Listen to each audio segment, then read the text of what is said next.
It is appalling and outrageous that anyone would suggest for a minute that if they lose an election, they're not going to leave. Period. How will Trump win the election without the Democratic vote? Listen, let me count the ways. I mean, there are countless examples of all the different ways that Trump is going to try and steal this election. Not can he, not, will he. He is going to try and steal this election from voter suppression, voter intimidation, obviously discounting the results of the election the day of, and all the hoopla that comes after that. And so I want to point everybody to an article that The Atlantic wrote called "The Election That Could Break America." They've actually written a couple of articles on this over the past year or so, and that article is just in depth about every single possible scenario that could happen, and none of them end in our favor. None of them. So, when we talk about voter suppression, we talk about how they're trying to, purge the voter rolls, tighten rules on provisional votes, uphold voter ID requirements, ban the use of ballot drop boxes, reduce the eligibility to vote by mail, obviously discarding the mail-in ballots, which we've all, talked about a lot. And then, the Republicans are even trying to recruit 50,000 volunteers in 15 states to monitor polling places and challenge voters if they deem, quote unquote, suspicious looking. I mean, what does that really amount to for people like us? You know what I mean? Yeah. Trump himself has said we're going to have sheriffs, and we're going to have law enforcement, and we're going to have hopefully U.S. attorneys, present at these voting polling stations. So, I mean, that's just the suppression aspect. I could go on and on and on. I want to hear everybody's opinion on this, but every possible scenario you look at, from the suppression to the election night, even to the picking of electoral college voters, is just it's really, really scary where we're headed with this. And I guarantee that we have to prepare for a very contested November election, and even into January. It's really scary. I just want to say all of that you said is a very real possibility, but I think that I also believe that he's doing a lot of this so people think that their vote won't count. He's doing this so people go, oh, he's going to cheat, I'm just going to stay home. And there's a huge importance for everyone to go out and submit their ballot. Yes, he's going to try to do this. Yes, he's going to try to cheat. That's without a doubt. But if this is even remotely close, he's going to be able to get away with it. This is something that should light everyone to go vote. It doesn't even have to be close. It doesn't even have to be close. That's the problem. He could lose in a landslide, but he has so many other avenues that he absolutely will take, even after the results of the election. When I talk about, picking the electoral college voters, he has a lot of pull in terms of being able to say who those electoral college voters are. The president has the ability to kind of influence these state, legislators to pull those voters in his direction.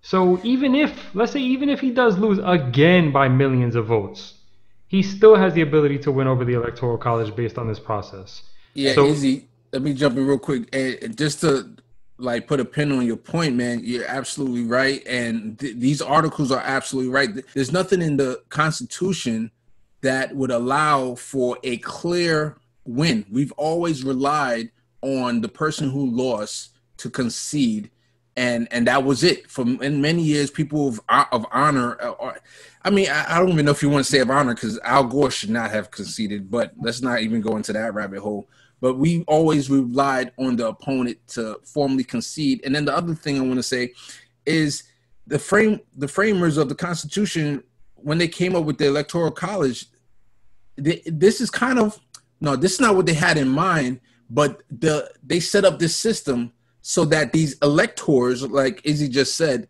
they really decide who is the president. So even though they've had the courtesy of going along with their state all these years, they've technically gone along with their state, but technically they could just decide on their own to go against their state, because that was the whole point of the electoral college. They cannot. They actually took that to court. They thought they could. Really? Yeah. So actually what the court decided was that the states have the right to force the electors to vote the way they want, whether it's you know, how some states are trying to go over the electoral college by just awarding all of their electoral votes towards the winner of the popular vote. States could decide to do that. States could decide to go by their own state votes, or they could decide to apportion them according to, you know, how much percentage of the votes in that state. So I know what you're talking about, Carly. I believe only certain states. There's certain states that have already passed that. Yeah, exactly.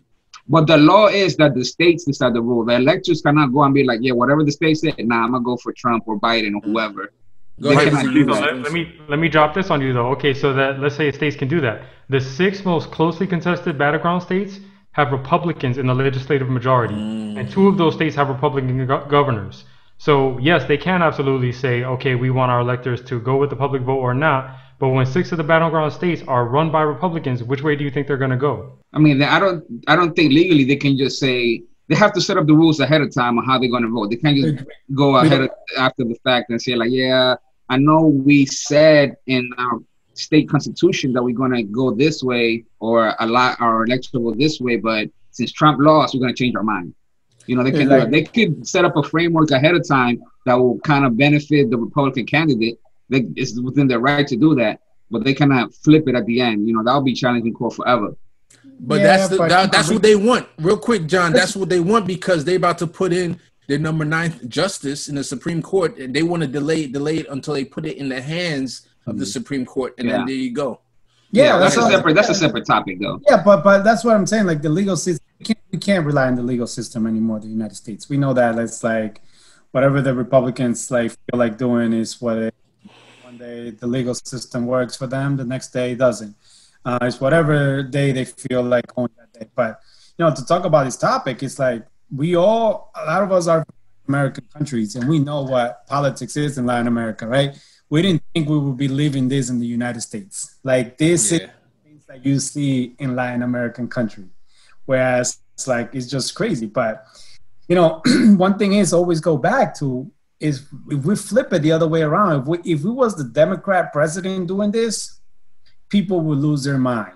Yeah, we would lose our minds. Even everybody on this panel would lose our minds because we are because we got morals and values and ethics. That's what I'm saying. So it's like I don't like my biggest problem. That's what I always with Republicans, especially Republicans like voters and stuff like that they don't see a problem with this. They'd be like, oh, like I was having the conversation the other day. And with someone, it's like the Constitution says that we could do the Supreme Court. The Constitution does.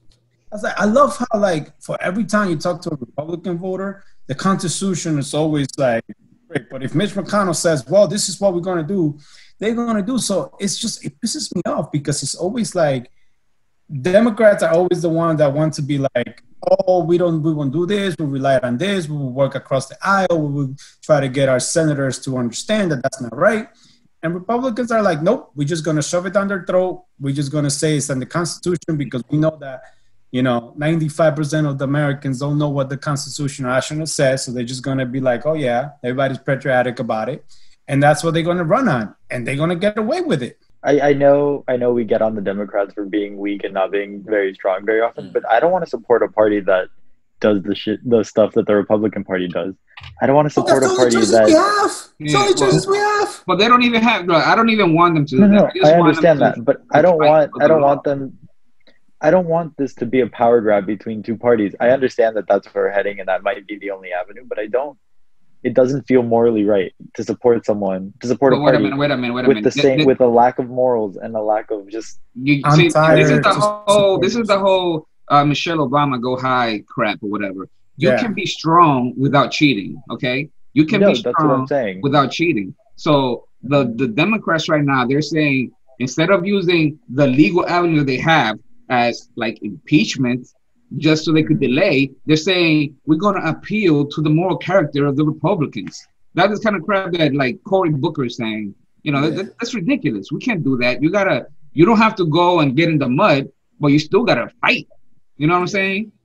Yeah. And that's what the Democrats are not doing right now. And as far as conceding, it doesn't matter whether Trump concedes or not. You know, if we got rules to stop, we got to stop leaning on norms. The norms are out the window. We got to go what's like written on paper. Okay, if the Constitution says You win the election, then you won the election. If you decide not to concede, well, too bad, so sad. Go home. I was gonna say, I mean, there's a couple of points I want to make. Is one that Trump has been playing chess with this the whole time. He lost the popular vote in 2016, and what was the first thing he said? No, it really didn't happen. I really didn't lose the popular vote. It was a bunch of illegal immigrants, and if you take those votes out and the voter fraud, then I won. He's been laying the foundations for this. Every speech he talks in right now, he says, voting by mail, you know that's a fraud. Everyone knows it's a fraud. Oh, he voted by mail. Yep, and his tweeted, vote by mail, Florida. It's preposterous. So they've been laying the foundation for this to just, when the time comes, just say, no, I'm not leaving. And what's going to happen? They're going to go, okay, Trump's going to say, you know what? I don't believe these results. I'm not leaving. And then what's going to happen? The Democrats are going to go, please, sir, you know, the vote says that, can you please leave? And then he's going to say, no, I'm good. I'm going to stay. I don't believe the votes. And then his people are going to be like, yep, Trump's right. He doesn't believe him. And then the Democrats, they're going to do what they're good at, which is concede. They're going to be sorry, whatever. So it's a couple more things. One, the Electoral College. We were talking about it before, but it already failed us. The point of the Electoral College was to prevent someone like Donald Trump getting into office. Somebody completely unqualified, somebody a complete failure, and they're supposed to be a protection against an authoritarian, against somebody who has no business being in the office. Once they allowed Trump to be elected, that institution's already failed. That's another thing. And then the last thing I wanted to say was, I don't know if any of you have seen the video of Governor Charlie Baker from Massachusetts. It is appalling and outrageous that anyone would suggest for a minute that if they lose an election, they're not going to leave.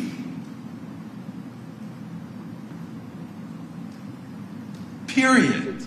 Like going off. He's a Republican governor, and he went off on Trump. He was just saying, how could you not commit to the peaceful transfer of power? That's like the most basic thing. And why are you saying that mail-in voting is a fraud when we've been voting forever?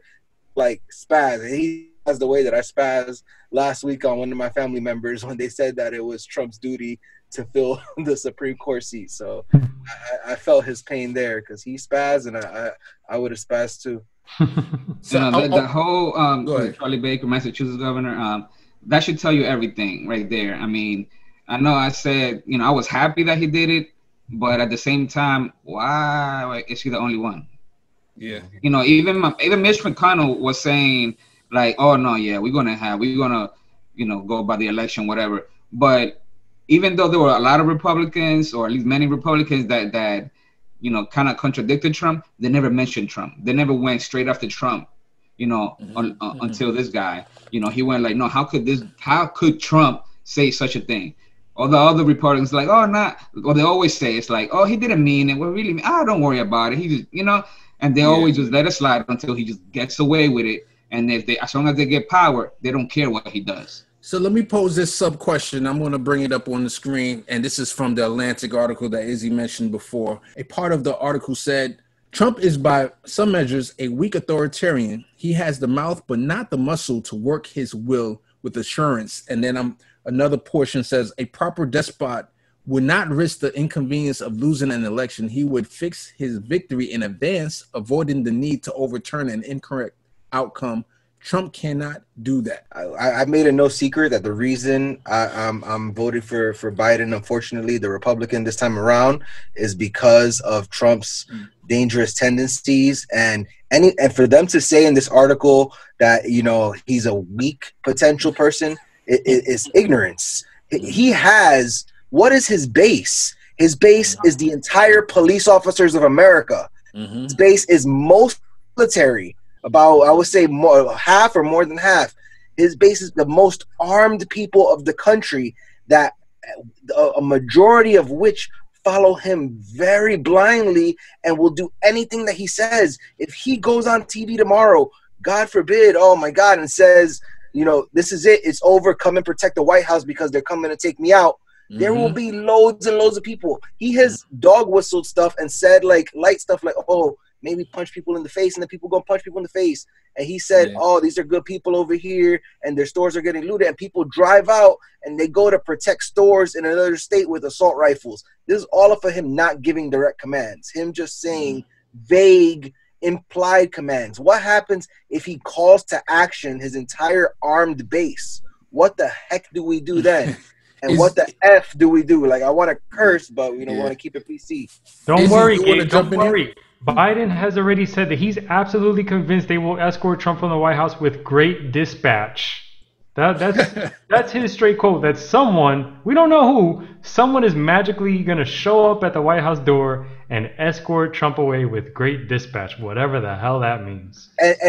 Well, I believe it was Adam Schiff that he said in an interview that he already spoke to military leaders about this. So, at least somebody's doing some kind of homework behind the scenes.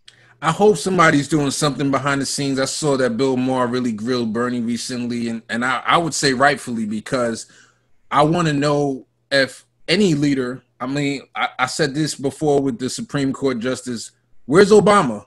With all this stuff, the only time you hear Obama appear is when he's trying to prevent Bernie from winning, and when he's stopping the NBA from boycotting. That's the only time you hear this guy. Yeah. And outside of that, man. See, now you bring it up. I'm so disappointed, man. Right? And all we need from him, and I would give him so much respect, all we need from him is clear leadership on saying, okay, we're going to come up with a plan. You don't have to say it publicly, and I don't want the people around the military, the chief justice around him to come out and say, oh, we're going to kick him out because you're showing your hand. All he has to do is replace you before the election. So, but I want to know that, okay, at least they're coordinating or they're doing something. I don't know. Go ahead, Carlito. He has a large following. He's very popular. I think he's like the most popular ex-president right now in some article that I read before. And he's not using his bully pulpit to drive the narrative to counter Trump right now. He could go on an interview in any of the mainstream shows and just try to reassure people, try to tell people we're going to do whatever we can to have a transition. He could say a million things just to help people have a counter to Trump that is not just a Republican governor. That's how we got to depend on, because the own Democrats are not going as strong, man. And one thing that makes me scared even more is the fact that Trump's tax return, I forget, was it a leak or during court proceedings? Anyway, we got like the last 10 years of his returns, and they're not great by everything that we can see. One, the guy barely pays taxes, doesn't pay anything for comparison to what he's worth. But more scary than that is the amount of debt that he has that will come due. A lot of litigation based on that debt. That by some estimates, Cenk Uygur from the Young Turks did an excellent video on this, broke it down. He was just saying that even if he sold all of his properties except like Mar-a-Lago, he probably still wouldn't be able to pay off that debt because each of the properties has its own debt and they're not making money, and all these things combined. But while he's in office, they can't litigate that. Everything's on hold while he's in office. So it will be in his interest to stay in office indefinitely. And even the things about his income, they were saying that he was losing so much money and he was doing so terribly that the one deal that saved him out of everything was the show The Apprentice, which got him something like $400, almost $500 million over the years that he did that show, in royalties and licensing and recurring payments and stuff like that. But because that was a cash infusion that helped him stay above water, but everything else, he's failed at almost every other business, and that's gonna come due. It's gonna have to pay the piper, and he's gonna try to stay out of jail. Listen, we know Trump been like a con man all his life, right? And you're like, people will be like, and the thing is that people don't take him serious, and some people will be like, oh, I know even people in this group are like, oh, he's not smart, he's an idiot and stuff like that. He knows, like, look, he told us back in the 90s, right? He said, if I ever run for president, I run as a Republicans. Why? Because their base are just a bunch of morons. And what he did, I don't know if he said. And then he said, and he. That was a fake meme. There was a fake news meme. Basically, you know what it means. He called him. He said something along those lines. He didn't call them morons, but I'm calling them morons. And then he also said, like, oh, like, if you have if I'm ever broke, what I'll do is, if I ever see myself being broke, I just run for president. And what did he do? run for president. He won. He been saying what he knows for like the last 30 years. So he's right. He's going to, and now he's talking about the taxes and the audits. He knows that the audits, you know, he's just going to keep delaying it. This was rumored, and people talk about it that is the reason why he doesn't want to leave office, because there's a lot of lawsuits pending right now. Not only like financial lawsuits, but also sexual assault lawsuits, so that the presidency is shielding him from right now. But the state of New York going after him. Yeah, and him, his organization, his family, so all of them are on the hook. Yeah. But the scary part to me is that we don't know exactly who he owes the money to. You know, that could be the Saudis, the Russians, Chinese. Who's influencing him right now? I mean, when the Saudi prince had that journalist killed, Trump came to his defense. Yeah. Could that have something to do with it? You know, so things like that. You know, there was plans that he wanted to build a tower in Russia before the election. Something there. You know, maybe he owes some oligarchs some money out there. So, you know, those people don't play, and he want to stay in power as long as possible, and he's going to do them favors in order to keep himself safe. In regards to what John said, when he said that if he ran for office, if he was going broke, and I saw a clip from Chris Cillizza that he was talking about how he went back and he re-listened to when Trump came down the stairs in Trump Tower and he gave that first speech, and he said he went back and listened to it, and he remembered all the selling that Trump did of his own products, like Trump Ice, you know, his water, and Trump I don't know if it's Trump beef, but all the different Trump Trump products. Steaks. It's Trump. There you go. Trump steaks is what I meant. All the different products and his properties he was trying to sell. He said, "Oh, they had great AC and all this different stuff in that first announcement." Right. So, well, people thought that he was running not to win, but for to marketing, and maybe start his own news network afterwards or something like that. Exactly. You know, so maybe he didn't plan on winning.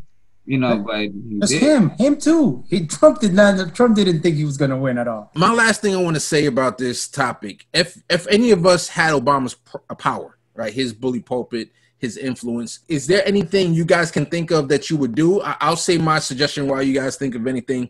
I think that the White House is a vessel, and of course, that's the supreme, you know, lay of the land for the presidency. But let's say if Biden won and is like definitely a blowout, there's no doubt, and Trump tries to stay, I would say we have to take Biden, set up some kind of de facto, if maybe he goes to Camp David and say, hey, you know what, where I am, I'm the president now, I don't need the White House to be president, but you guys listen to me and I'm going to just start acting like I'm president.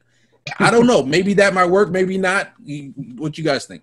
I think what I would do if I was Obama, I would get the other living ex-presidents together to make a joint statement about about peaceful transition of power. You know, it would show some bipartisanship, the saying even though we lost or we, you know, different parties, whatever, one thing we believe is in the democracy of America, and we were able to work through and have a peaceful transition of power between us in order to make the country go forward. Okay. I think, I mean, at the end of the day, on January 20th, somebody has to have the role. I don't know if you could just show up and be like, all right, I'm that guy.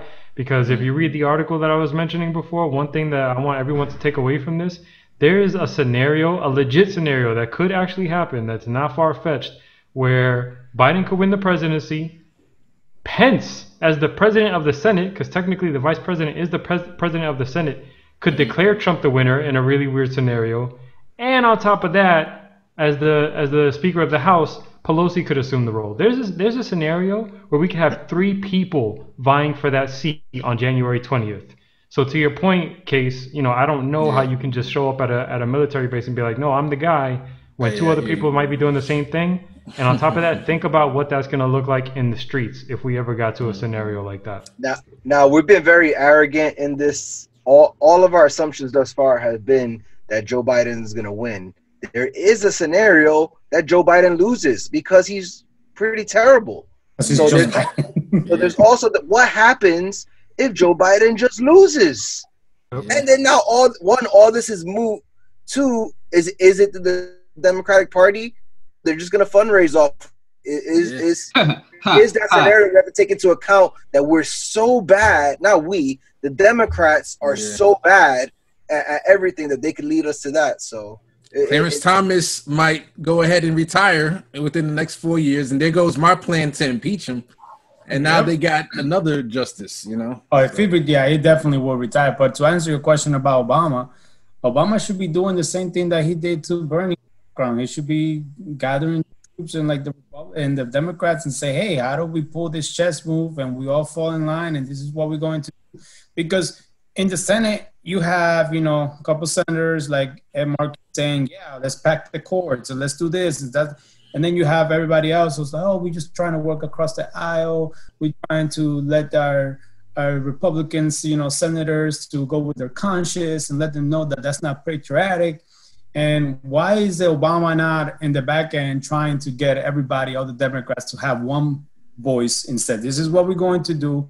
This is what we're going to fight. And this is how we're going to do it. And listen, forget about this whole packing the course thing. You have to win the presidency first. We're talking about he might not even have the ability to, even if he does win. So forget about the packing the course. That's already too late. I think that's already too late. Yeah. You need absolutely. But there's like a message, something like they don't have, like Democrats don't have a message. You have a couple saying one thing, the other one saying the other. The message that I got from Democrats is we're trying to work with our Republican colleagues. And Republicans are like, we are going to shove this Supreme Court justice right up their throat.